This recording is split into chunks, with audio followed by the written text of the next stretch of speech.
এই সরকারকে এখনো সময় আছে, তাদের প্রধানতম কাজ এই উপদেষ্টা পরিষদ ঢেলে সাজাতে হবে, যোগ্য ব্যক্তিদেরকে এখানে ইনক্লুড করতে হবে। হ্যাঁ, যে 25 জন নেওয়া হয়েছে, এই 25 জন দিয়ে 20 কোটি জনগণের বাংলাদেশ বিশাল এক দেশ চালানো সম্ভব নয়। এখানে যোগ্য ব্যক্তিদের আপনারা সার্চ করে খুঁজে বের করে দায়িত্ব দেন। বিভিন্ন যে পুলিশ এবং প্রশাসন যার উপরে ডিপেন্ড করে একটা রাষ্ট্র চলে বা হাসিনা চালিয়েছে, এগুলোকে অতি দ্রুত একবারে ছাকুনি দিয়ে তাদের দোসরদের বাদ দিয়ে এখানে দেশপ্রেমিকদের নিয়োগ দেন। এটা যত লেট হবে তত বিপদের সম্ভাবনা আমাদের বাড়বে, এবং আমাদের ছাত্র জনতা এবং রাজনৈতিক দলগুলোর মধ্যে একটি ইনক্লুসিভ বন্ডিং দরকার, ইনক্লুসিভ বন্ডিং। দেখুন, আমাদের ডক্টর তাজ হাসমি ভাইয়ের সাথে আমি পুরোপুরি একমত।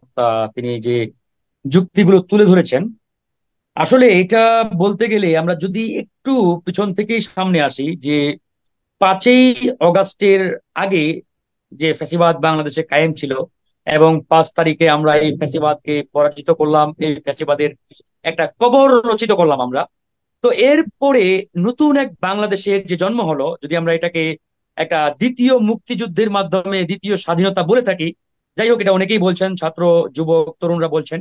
তো আমি যদি ধরেই নেই যে এটা একটা দ্বিতীয় যুদ্ধের মাধ্যমে আমরা দ্বিতীয় স্বাধীনতা, তো এই দ্বিতীয় স্বাধীনতার মানে জন্মের মাধ্যমে যে শিশুটি আজকে প্রায় 1 মাস পেরিয়ে যে বয়স হলো, মানে যে অন্তর্বর্তীকালীন সরকার, এই সরকারের যে মানে আগমনটা, এই আগমনের প্রক্রিয়াটা আসলে সম্পূর্ণরূপে একটা ভুল প্রক্রিয়ার মাধ্যমে হয়েছে, অ্যাবসলিউটলি রং ওয়ে। এটা কোনো অবস্থাতেই কোনো রাইট ওয়েতে আসে নাই। যেমন এটা আমার সাথে হয়তো অনেকেই দ্বিমত পোষণ করতে পারেন, তবে আবার আহ মানে আপনারা আপনাদের যুক্তি তুলে ধরতে পারেন। যেমন ধরেন, আমরা কিন্তু বলেছিলাম যে এই সরকার কোনো গতানুগতিক সরকার নয়, কিংবা কোনো ধারাবাহিক সরকার নয়, কোনো সংবিধান রক্ষার সরকার নয়, এটি একটি বিপ্লবী সরকার। একটা বিপ্লবের মাধ্যমে এই সরকার ফর্ম হতে যাচ্ছে বা গঠিত হতে যাচ্ছে বা গঠন হতে যাচ্ছে। সুতরাং এই সরকার শপথ নিবে বাংলাদেশের জনগণকে সামনে রেখে, ছাত্র জনতাকে সামনে রেখে। এখানে আমাদের ডক্টর তাজ হাসমি সাহেব বলেছেন সেটা প্রধান বিচারপতির কাছেও শপথ নিতে পারতেন, হোয়াট এভার, সেটা একটা ওয়ে হতে পারে।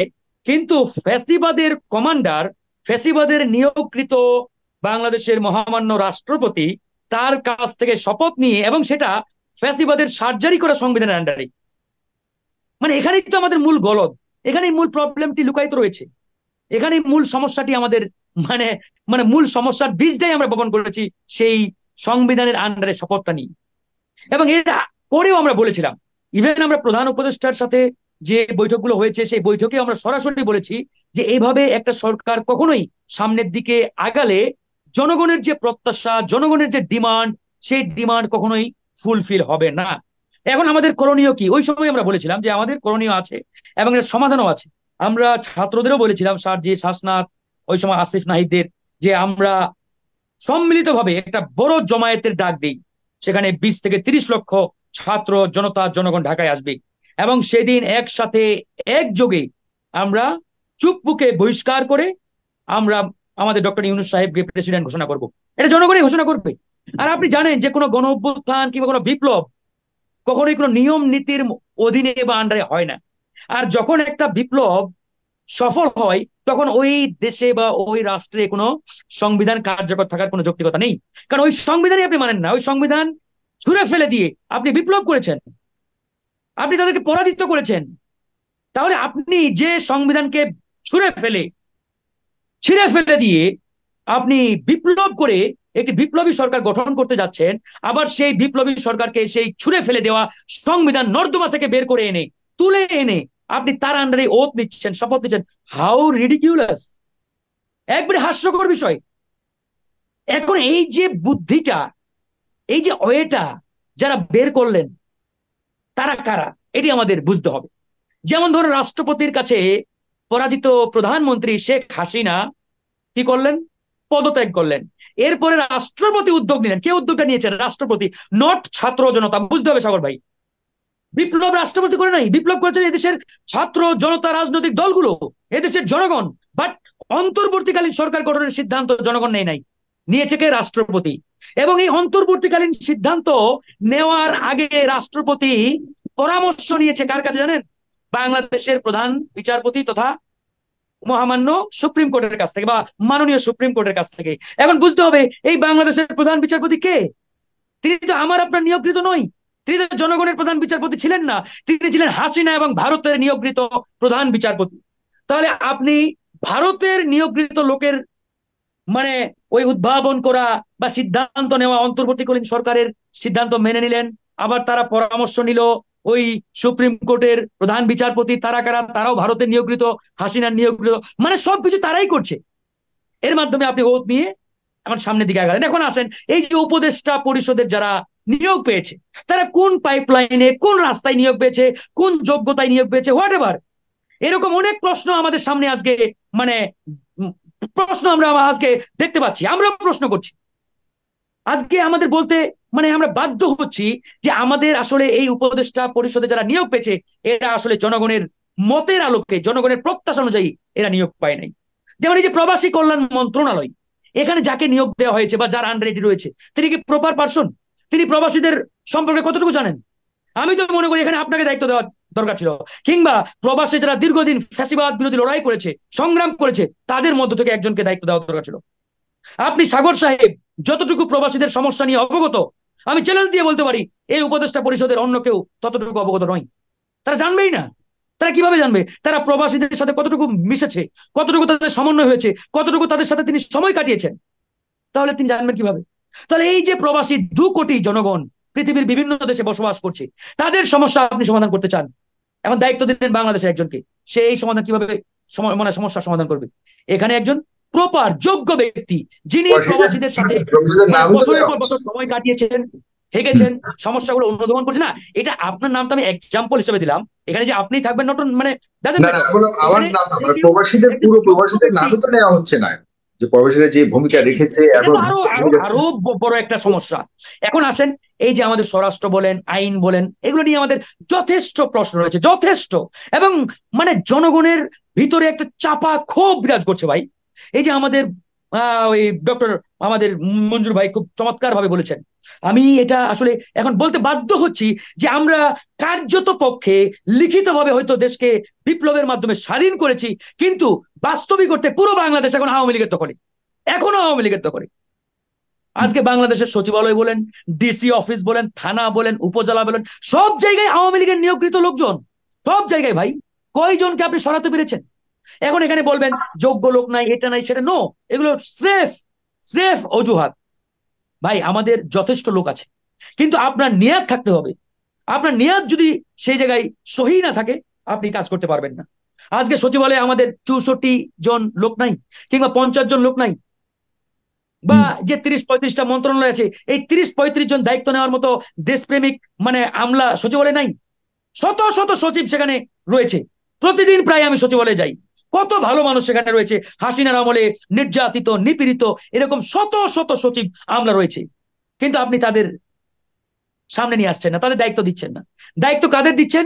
যারা হাসিনার আমলে সুবিধাভোগী, হাসিনার আমলে সুবিধা নিয়ে বিরোধী মত দল জনগণের উপর নির্যাতন চালিয়েছে, নিপীড়ন চালিয়েছে, তাদেরকে দায়িত্ব দিচ্ছেন। তারপরে আসলে এই যে ডিসিদের কথা অলরেডি বলা হয়েছে, ডিসিদের লিস্ট দেখে আমার রীতিমতো শরীরে আগুন ধরে গেছে, এরকম একটা অবস্থা। যারা হাসিনার আমলে সুবিধা নিয়ে ফেপে ফুলে কলা গাছ হয়েছে, জনগণের উপরে নির্যাতন চালিয়েছে, নিপীড়ন চালিয়েছে, তাদেরকে ওই ডিসির তালিকায় ইনলিস্টেড করা হয়েছে। এটা দেখে রীতিমতো একজন বাংলাদেশের নাগরিকের চুপ থাকার কথা না, রীতিমতো আপনার শরীরের লোমগুলো দাঁড়িয়ে যাবে ভাই। এই যে থানার ওসি, কয়জনকে সরিয়েছেন? এই থানার ওসিরা সবচাইতে বেশি এলাকায় নির্যাতন করেছে, জুলুম চালিয়েছে বিরোধী দল মত এবং জনগণের উপরে। 650 থানা, কয়টা ওসিকে সরিয়েছেন? সরিয়েন নাই। 64 জেলার এসপি, কয়জনকে আপনি সরিয়েছেন? এই এসপিরা হাসিনার একবারে খাস তালুকের নিয়োগকৃত কর্মচারী, তারা এখনো বহাল তবিয়তে। ডিসিরা আছে, এরকম প্রত্যেকটা জায়গায় হাসিনার লোকজন এখনো বসা। আমি তো মনে করি 95% জায়গায় এখনো ভারত এবং হাসিনার লোকজন বসা। তাহলে আপনি কিভাবে এই দেশকে মুক্ত, স্বাধীন, বিপ্লব উত্তর বাংলাদেশ বলতে পারেন? আমি তো বলছি খাতা কলমে হয়তো আমরা বিপ্লব করে ফেলেছি, দেশ স্বাধীন করে ফেলেছি, কিন্তু বাস্তবিক অর্থে কার্যত পক্ষে বাংলাদেশ এখনো ওই হাসিনার নিয়োগকৃত দোসরদের দখলে, বেরোতে পারি নাই। কিন্তু এটা সম্ভব ছিল, কেন করা হয় নাই, কোন কারণে হয় নাই, এগুলো আসলে ভাববার বিষয়। আজকে দেখেন, শেখ পরিবার, হাসিনা পরিবার, অনেকেই বাংলাদেশের ভিতরে আছে, অনেকেই পালাতে পারে নাই, তাদেরকে গ্রেপ্তার করা হচ্ছে না কেন? আজকে পুলিশের যারা সরাসরি গুলি চালিয়েছে, পুলিশের যারা সরাসরি জনগণের বুকে আপনার গুলি ছুড়েছে জনগণের টাকায়, তাদেরকে পর্যন্ত গ্রেপ্তার করা হয়নি। 2-3 জনকে লোক দেখানো, এগুলো নিয়ে আমাদের অনেক প্রশ্ন। সেনাবাহিনী নিয়ে অলরেডি বলা হলো, সেনাপ্রধান বলছে 650-র মতো রাজনৈতিক নেতাকর্মী এবং আমলা ক্যান্টনমেন্টে আশ্রয় নিয়েছিল, তিনি আশ্রয় দিয়েছেন, ভালো কথা। তিনি মহানুভবতার পরিচয় দিয়েছেন, হাজী মোহাম্মদ মহসিন হয়েছেন, আলহামদুলিল্লাহ, ভালো কথা। তো আপনি তাদের ছেড়ে দিলেন কেন? আপনি কি তাদের ছেড়ে দেওয়ার আগে সরকারের অনুমতি নিয়েছিলেন, পারমিশন নিয়েছিলেন? কিন্তু তিনি ছেড়ে দিলেন, কেন দিলেন? ওয়াই? এই প্রশ্নের উত্তর সেনাপ্রধান আজ পর্যন্ত দেয় নাই। আমরা এই প্রশ্নের উত্তর তার কাছে চাই। বিকজ যে 6.5 জন ওই ক্যান্টনমেন্টে আশ্রয় নিয়েছিলেন বা আশ্রয় দিয়েছেন সেনাপ্রধান, তারা প্রত্যেকেই দাগী অপরাধী, খুনি, ডাকাত, লুটেরা, ভোটচোর। তাহলে এরকম খুনি চোরদের আপনি যদি আশ্রয় দিয়ে থাকেন, এটা 1 নম্বর অপরাধ। আর যদি তারা নিজেরাই গিয়ে আপনাদের কাছে ধরা দিয়ে থাকে, ভালো কথা, কিন্তু আপনি তাদেরকে আইনের হাতে তুলে না দিয়ে ছেড়ে দিয়েছেন, এটা আরো বড় অপরাধ। এই দুটি অপরাধের বিষয়ে সেনা প্রধানের পরিষ্কার বক্তব্য আমরা জানতে চাই, পরিষ্কার বক্তব্য।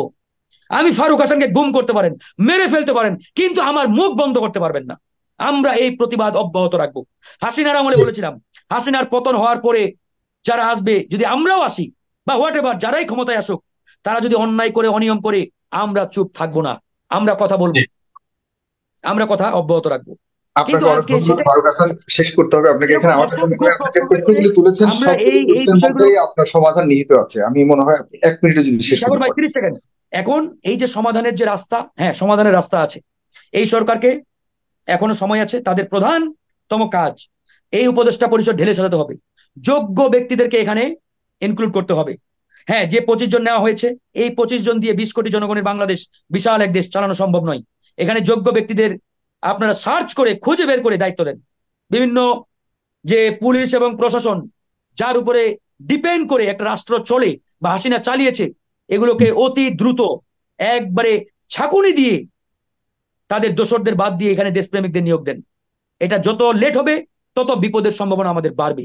এবং একদম আমাদের স্পষ্ট। ছাত্র জনতা এবং রাজনৈতিক দলগুলোর মধ্যে একটি ইনক্লুসিভ বন্ডিং দরকার, ইনক্লুসিভ বন্ডিং। এবং এখানে সরকারকেও যার যার যথেষ্ট উদারতার রাজনৈতিক পরিচয় দিতে হবে আদর্শের ঊর্ধ্বে এবং গিয়ে এই একটা বন্ডিং সমন্বয়টা। দরকার, একটা প্ল্যাটফর্ম দরকার। আপনাকে অনেক ধন্যবাদ। আমার কাছে মনে হয় জি